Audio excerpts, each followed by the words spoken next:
For over 200 years, Mexicans have lived and thrived throughout California, including the Great Central Valley, straddled by the Sierras to the east and the coastal mountain range to the west. Besides the thousands of Californios and Mexican origin people who resided in California in 1848, many more thousands immigrated during the gold rush and late 19th century, seeking economic stability and fortune. Half a century later, while the fires of the Mexican Revolution smoldered, additional hundreds of thousands crossed over from Mexico into El Paso, with a great portion journeying into California and the San Joaquin Valley. From 1910 through 1930, Fresno County witnessed the highest percentage increase of Mexican origin people out of all California counties. Unlike the California coastal cities such as Los Angeles, San Diego, Santa Barbara, and the San Francisco Bay Area, Fresno was originally founded by Anglos for Anglos, and not as a Spanish and Mexican mission outpost. When the massive wave of Mexicans settled in Fresno County during the Mexican Revolution, Anglo anxiety rose. The justice system was used as a way to siphon off young Mexican men to a newly emerged California prison system, often for crimes Anglo youth received probation for, or merely a week in county jail. Fresno history offers a unique and valuable window into the Mexican-American experience in California. While many educated and professional Mexicans fleeing the revolution settled in Los Angeles region, the type of Mexican who ventured to the valley was generally cut from a different cloth. Uneducated, hard-working, semi-skilled labor, the majority worked the many miles of farmland between Kern and Sacramento counties. With the vast population of Fresno Anglos possessing Confederate roots, the social environment created an often volatile situation. Fresno agricultural interests needed a large group of labor in order to work their fields. Yet, society did not view Mexicans as fit for American citizenship. Seen as inherently criminally minded, young Mexicans did not stand a chance when faced with the racist police force and judicial system. First-time offending young Mexican men were often sentenced to San Quentin and Folsom, alongside hardened second and third-time white offenders. Yet, every newly arrived immigrant group faced discrimination and demonization when first arriving in the U.S., to be sure. European groups such as the Irish, Germans, and Italians suffered under the Anglo-American standard. What distinguishes the Mexican experience from European groups is the never-ending vilification of Mexicans by society, the media, and law enforcement. 200 years later, Mexicans still face a criminally minded stereotype and often pay for it with their lives. The following Chicano community leaders, activists, and supporters all received an early education in El Movimiento, from the CSO era to marching with Cesar Chavez as youth. Although their interviews were rich with varied life experiences, the segments provided in this short presentation deal explicitly with the Chicano community and Fresno County law enforcement. Their involvement in advancing Chicano civil rights makes their insight of utmost importance and value both to the Mexican-American community and our larger American society. People are still getting killed. People are still, when you see a person like me who's 65 years old, an adult, and the minute I see a police officer, my head gets up, rather than feeling like I'm, thank God he's there. No, I'm fearful because of who I am and where I'm at. Because there's a difference in treatment between two different sides of the community, and we know that. And so we're fearful when we already know when they're approaching you and they got their hands on their holster that any dumb wrong move you make, you're pretty much dead. And that's why most people will keep their hands on the steering wheel, because they're fearful, because these guys are trigger happy. And there's no good training to minimize that, because we still to this day have continuous people being shot when they don't even have a weapon on them. Well, I think first and foremost, I think we really need an oversight person that doesn't have their hands tied up. I think you should be very independent of, and maybe independent from the city and from the police department, so that he or she can make the best recommendations possible. I think that you need to have community-based policing rather than this strict adherence type of patrolling. I mean, it's turning into a military zone. I mean, when you look at the equipment that they have today, from tanks to, I don't know what, machine guns, automatic weapons, I mean, they got it. And personally, I don't think they need it. I think what we really need is jobs. What we really need is put people to work, and you have less crime. No, I think that there's a very different culture between a blue uniform and a civilian, and the whole attitude and conditioning that's instilled in an officer is totally different regardless of their skin color. They are people in blue, and they see and have an outlook very different from those who are civilians. I would like to see just basically what I recommended. I like to see a real independent oversight person. I like to see community-based org. I mean, it's not like it's not new to this community. I mean, we had Officer Garza from the Fresno Police Office, Police Department, start one in Southeast Fresno for the first time. I mean, here I am being visited by an officer. Not only he's an officer, he's the sergeant in charge of that station. That's never happened. Now, what made Garza different? He grew up in that neighborhood. People knew him. People trusted him. And eventually that's what happened with the other police officers that were under his command. You begin to develop this trust. And so people are willing to call the police department because they know the type of response they're going to get. And so now there's that relationship in terms of crime. So crime can fall, and then let me tell you, when Garza was there, it fell, it dropped. So that's just one demonstration that it could happen if it was just implemented throughout the city of Fresno. Yeah, I think the most important one, I think that it really shocked the community, was a young kid named Raul Rangel. This is back in the 1980s. He was a young kid, somewhat confused, but never really in trouble with the law. Broke up with his girlfriend. Actually, she broke up with him. He was really at loss.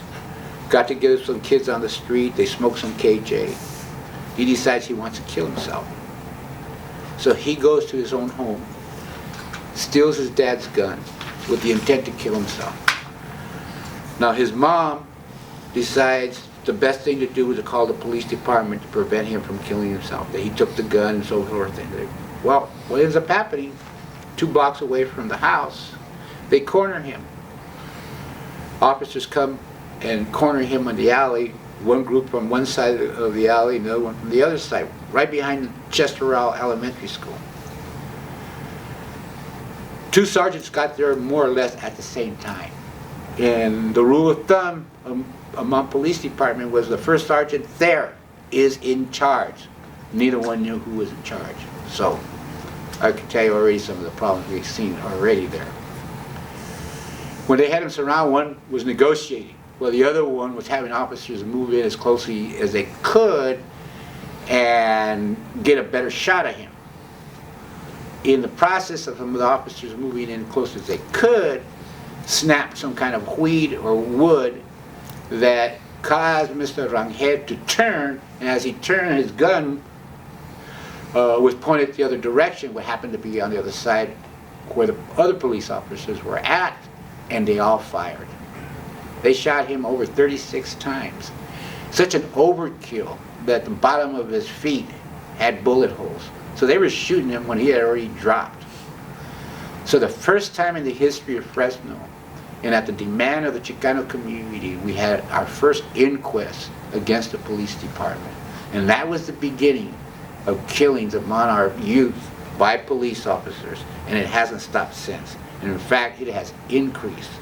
We even had a situation right here on McKinley Avenue of a person who was shot by an officer, saying that the gentleman who had wrecked into this yard had a gun, and he utilized his own gun and shot the guy 4 times, and it turned out the guy had no gun on him.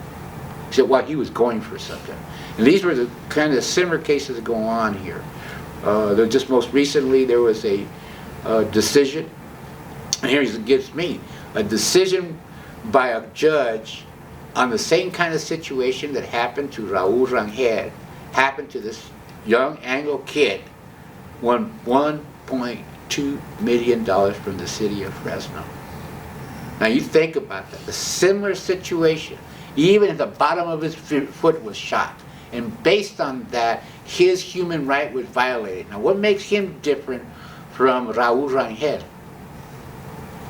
Now, that has always stood with me. It probably always will for the rest of my life, because, you know, historically, so many people have died that way since that time. It's just been nonstop. Yeah, I remember the farm workers going on strike close by, and the sheriff being on the field.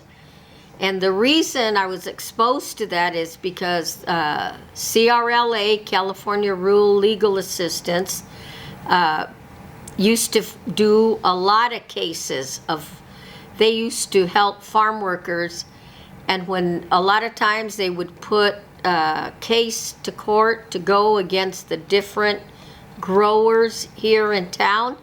And if people went on strike, the ones that would be out there were the sheriffs. And I used to think, how can they be spending that much time out there in the field, you know, keeping the picket lines in order? The highway patrol was used, that I thought was unusual. You know, any type of law enforcement. My understanding is that the highway patrol belonged on the highway, the sheriff in the rural, and then the city police would take care of the town. But all of a sudden, they all got together, and they were fighting a strike. What were they protecting? I don't know. What do you think? I guess the farmer. The farmer had that much pull to be able to bring in all 3 law enforcement. And nobody say anything. Our taxpayers' money, nothing to do with it. You know, and I used to think, man, those farmers and ranchers have big pull. They must run the towns, and they do. You know, technically speaking, they're not the sheriff, but the sheriff follows instructions. They get people into positions that either owe them something or that they can control. They'll take the sheriff's beaten up, you know, and I'm going, how can they be beating up a farm worker? You know, he's got no gun, he's got no knives. You know, what law has he violated? But I think the police should walk their beat. I do. You know, for a number of reasons. What's wrong? All of them are fat. They need exercise to begin with. Second of all, that's the only way you're going to know the neighborhood. That's the only way you're going to get confidence with the community people to, you know, to help you. You can't ask for help, you know, if you never even come around. You know, what are people going to tell you? You know, I think they need to do house to house. Nothing wrong with that. You know, if people don't want to let you in, talk to them from the outside. I'll be walking here, my beat, if you ever need anything. You know, I'm available, but you can't ask for the community's help if you've never met them, if they don't know who you are. You know, you're in uniform, fine. let them see you. If you're really proud of that uniform, then you tend to not let barrios become barrios, drug dealers to live where we live. If they know that, a cop is going to be walking the beat, what are they going to do? That's what I need. It needs to go back to old school, how it used to be. There used to be one sheriff in town. He took care of the whole town. Now we need 150 for a neighborhood. And we have those, what are they? The aerial things in the blocks where they think there's more guns. I mean, we're going to what? Technology now? It used to be a sheriff, When I was a young person, I think all the institutions were standing in our way, quite frankly. The education system wasn't recognizing the talents or taking very much time to recruit students, particularly to universities and colleges. The justice system, unfortunately, we've always had a high incarceration rate. And there's so many studies that I won't even go into them, but we all know that young Latinos and African Americans, when they get picked up for some minor thing, they're already booked in the system and they have something on their record. Whereas white youth were let go and the parents were called and so forth. So they started, certainly the incarceration system. And I know that firsthand because I was a parole officer before I was a professor. And I saw how, what happened to so many young Chicano women. So I think the education system, the justice system, I think really I don't know what you would call it, the system of war, the government in terms of how many young men, Latinos were sent to wars. And it was not by coincidence they had a deferment system that deferred those in colleges because we weren't in those colleges and universities to get those deferments to begin with. We didn't have the money, our young men, to get the medical deferments.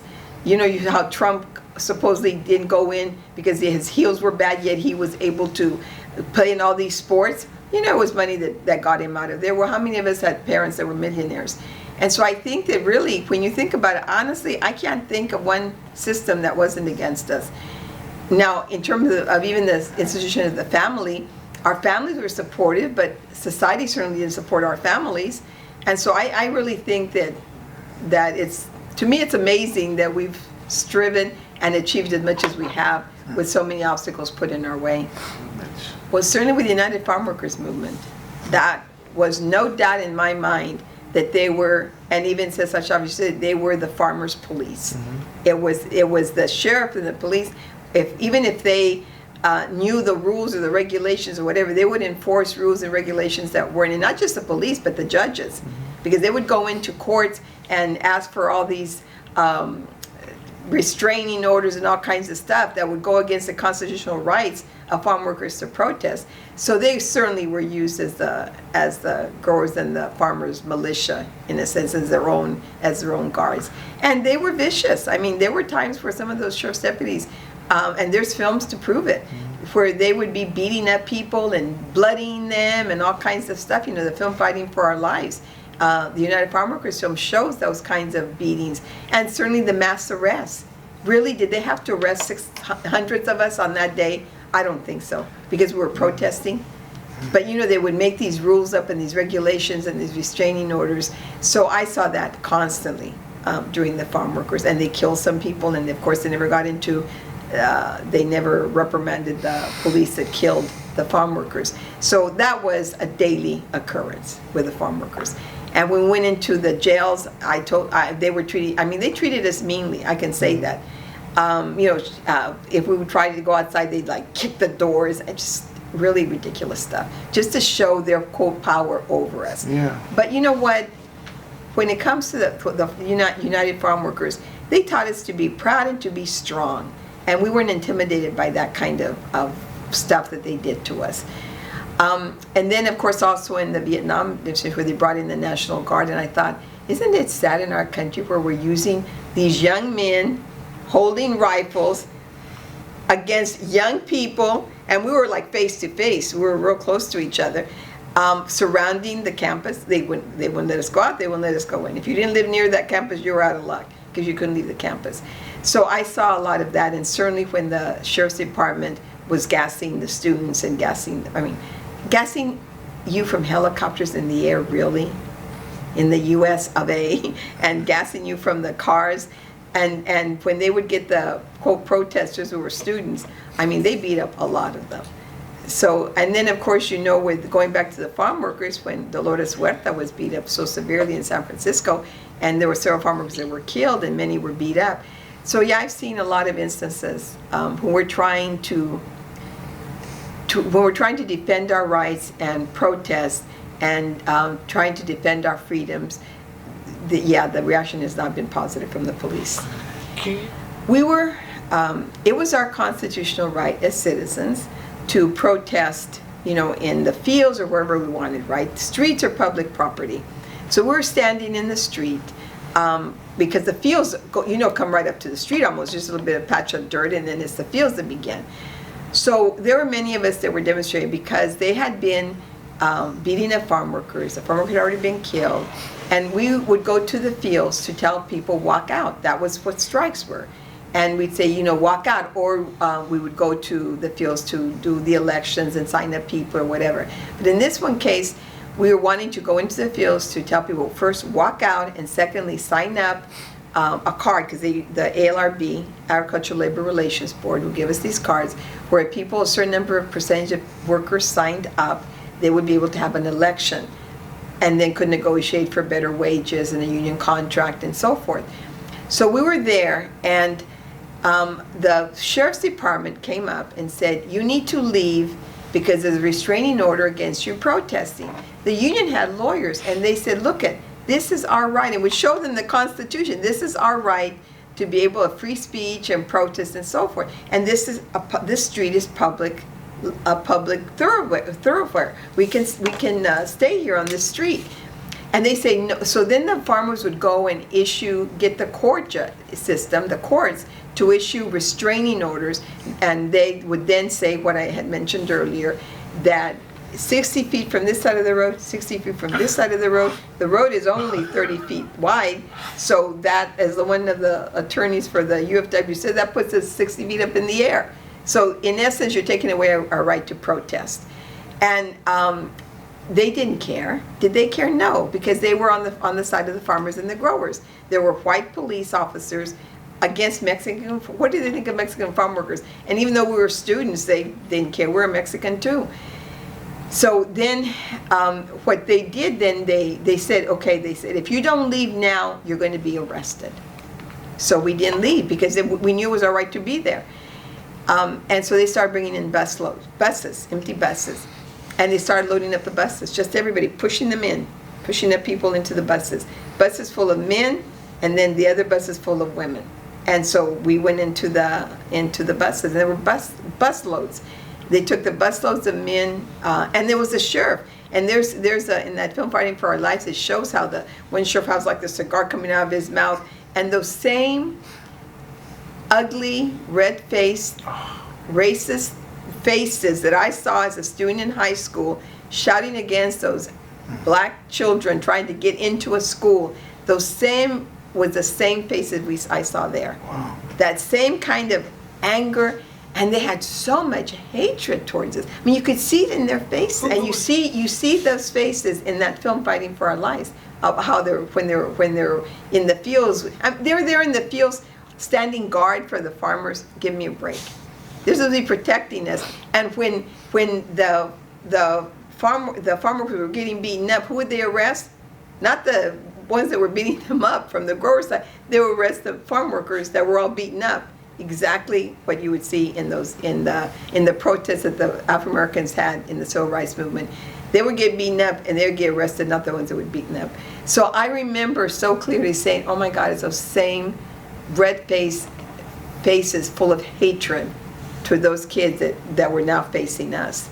And they would shove us into the buses and everything else and get us in there. Then they took the busloads of men to the city jail, the busloads of women to the county jail.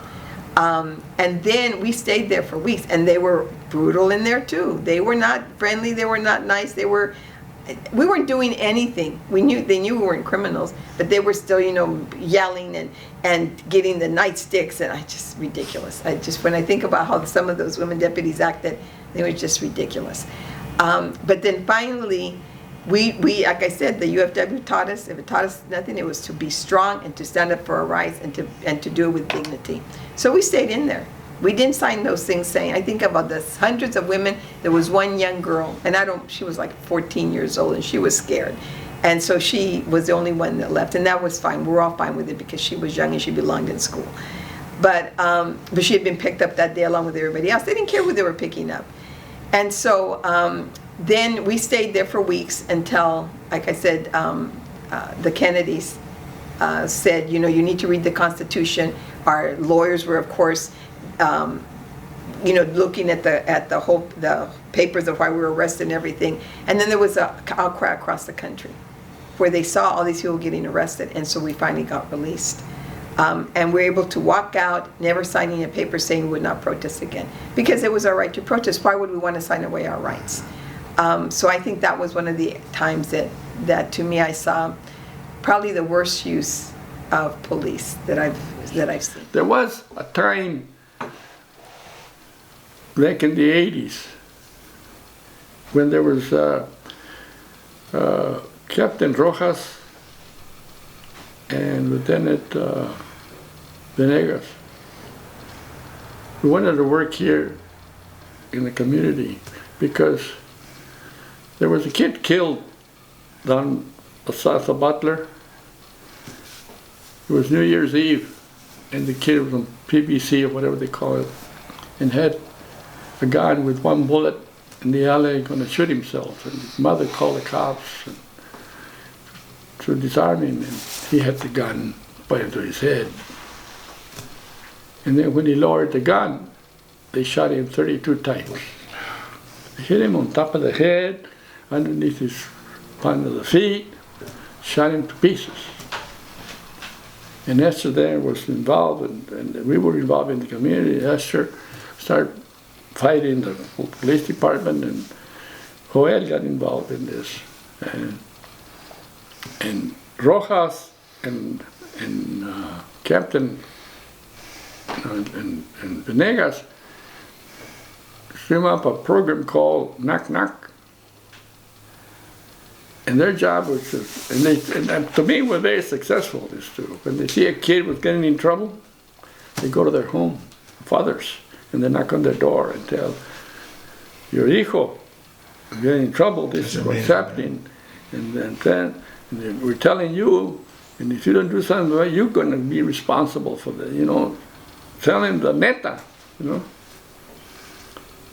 And they left it a very short time. They stopped the program. Why? Police departments are like a little army of their own. Who goes there outside the police?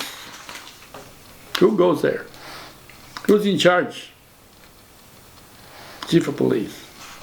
Who does he answer to? One person, city manager. Why? Because he hires him. They don't talk to the city councils. They talk to the city manager. Who makes the policies? There's not a committee. Sometimes they used to have, like, at times when they had those killings of those kids, like they did with Rangel, 32 times, and there was another one killed too. I forgot now. We were involved. Esther was involved in it. We picket. We picket the sheriff too. Esther picketed the sheriff at a press conference in front of the sheriff's office. I mean, you got to have somebody who has to be on him all the time. But most people don't like to fight the police. When my son Raulito was killed, I reached out. The first thing that I did, I was upset. I was angry at the way that they handled the situation. The police handled the situation. because when that happened, Raul was coming home from celebrating New Year's Day, New Year's Eve. So when I saw him coming down the street, I heard a noise, and I says, "What are you doing out there? Come inside." See, but I didn't realize that he had taken a gun from the house, and New Year's is to shoot, so that's why he took the gun. But what happened when he was out there, I don't know, but he was upset, and he said, and I saw the gun, and I says, "What are you doing with that gun?" And he said, "It's for myself." So instead of going inside the house, he started walking down the block. And I told my sister, my daughter Vicky, call the police because he has a gun, and he says he's gonna use it on himself. So, okay, that's where it started. The police came, he started walking down the block, 7th Street, 8th Street on Mackenzie, and the police came when he was about maybe across the street, maybe 20 feet. And they told him, Raul dropped the gun. And he says, "No, just leave me alone." So he kept walking, and they kept walking after him. And when he turned onto 8th Street into the alley right by the school, it's a Raul school now. And so he went into the alley, and he kept telling them, "I've got a recording saying, leave me alone, leave me alone." So I stopped at the end of the alley on 8th Street, and there were policemen on the backyards of the houses. And there was the alley, policemen here, policemen on the houses, and then the policeman on the other end of the alley. Okay, so when he was saying, "Leave me alone," and one of the policemen, I have it on record, say, "You know what, that gun is jammed," because he heard him clicking it, and he only had the one bullet, because he told me that I just have one bullet, and that's for me. And so that's how it happened. One of the policemen says, "If he raises his gun, I'm going to shoot." So I don't know whether he raised his gun or not. It was about 3-4 o'clock in the morning. It was still dark. So they all started shooting. Now, can you imagine the danger they put themselves into also? From one end of the alley to the other, and from the side, they were all shooting. So they emptied 100 rounds, I believe, and 33 of them hit Raul. And Jerry Dyer was there. He was a sergeant at the time. Palomino was there, and Weiss and Keene, and there was another one. I think it was White. So, but before that, I told him, I think I can talk to him. And one of the lady officers that was there was not only just those 5, a whole. And she said, if you don't get back there, I'm gonna put you in back of the patrol car. So, okay, so then that's when I heard the shots, and I says, "You killed him, didn't you?" Yeah. And I calmly walked back to the house, and I called the Fresno Bee. It happened that the Fresno Bee boy was across on Mackenzie Street, and he said he saw the whole thing. That was part of the thing that, I don't know. So that was the beginning of me becoming an activist. That is when I found out that there were organizations out there like and they all came and they offered to see an investigation and all that. So I had a lot of support from them.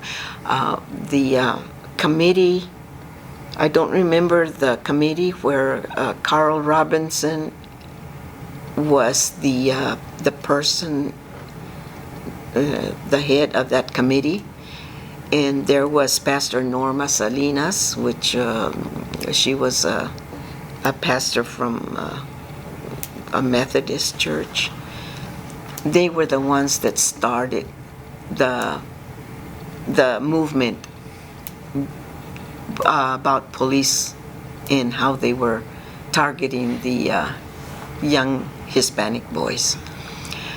And after that, MAPA got involved, El Concilio de Fresno got involved, Metro Ministries got involved. And there was so much that I didn't know was out there. And so that's when I started. I became an activist, and I think I made a contribution after the all this was over. The inquest took place, and they found that it was the justifiable, and we took it to court all the way, and we didn't want any. We just wanted the police department to make changes as to how they were conducting these incidents. The changes that we wanted are still the changes that we are fighting for today. More sensitivity training, and just be more respectful towards the community. Because, like I've always said, respect breeds respect. If you're going to treat a young person just like he is worth nothing, they're gonna get disrespected. The police department, okay, that's another change that we wanted, to have someone investigate other than the police, and that is why we work towards getting the Human Relations Commission. That was the beginning of it. Whether they had something like that before, I don't know, but that was the beginning. And we worked very hard to get that Human Relations Commission going. But the problem has always been is that they don't have the necessary tools and the power to do anything. Just the way there's good policemen, there's bad policemen. The problem with policemen is that they have a gun and they can kill you if they make a mistake or if they're racist. And so yes, I understand, I support our police officers. I understand that there's good police officers, but I also understand that there are police officers who have a gun and who kill you.